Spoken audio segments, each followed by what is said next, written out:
নমস্কার বন্ধুরা, নবদিগন্ত চ্যানেলের পক্ষ থেকে আপনাদের সকলকে জানাই স্বাগতম।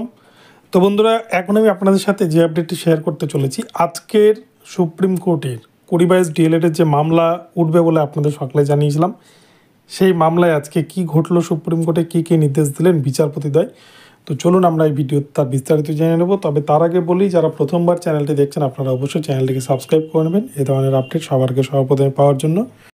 তো চলুন আমরা মূল পর্বে ফিরে যাই এবং এই বিষয়ে বিস্তারিত আপডেট জেনে নিই। তো প্রথমেই বলি, আজকে সুপ্রিম কোর্টে 2022 ডিএলএড মামলাটি লিস্টেড ছিল 29 নম্বর সিরিয়ালে, এবং সেই মোতাবেক আজকে কিন্তু যথারীতি বেঞ্চ বসে এবং বিচারপতিরা শুনানি করেন।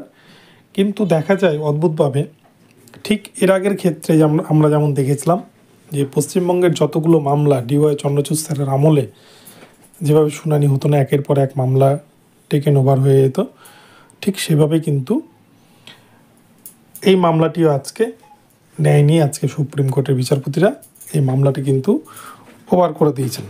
অর্থাৎ এক কথায় বলতে গেলে এই 2022 ডিএলএড মামলার আজকে কোনোরকম কোনো শুনানি হয়নি। এই মামলার কিন্তু পরবর্তী ডেট দেওয়া হয়েছে 10/2/2025 তারিখে, অর্থাৎ 10 তারিখে, যেদিন এসএসসি 26,000 চাকরি বাতিল মামলা শুনানির দিন, যেদিন ফাইনাল জাজমেন্ট ঘোষণা করবে মহামান্য সুপ্রিম কোর্ট, সেই দিনই কিন্তু এই 2022 ডিএলএড মামলার জাজমেন্ট হবে বলে জানিয়ে দিয়েছেন আজকে বিচারপতিদ্বয়।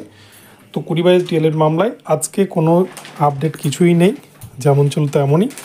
তো যারা জানতে চাইছেন তাদের জন্য আপডেটটি জানিয়ে দিলাম। তো ভিডিওটি ভালো লাগলে চ্যানেলটিকে সাবস্ক্রাইব করে দেবেন। দেখা হবে পরবর্তী ভিডিওতে। এ ধরনের আপডেট সবার আগে সর্বপ্রথমে পাওয়ার জন্য অবশ্যই চ্যানেলটিকে সাবস্ক্রাইব করে রাখুন। ধন্যবাদ।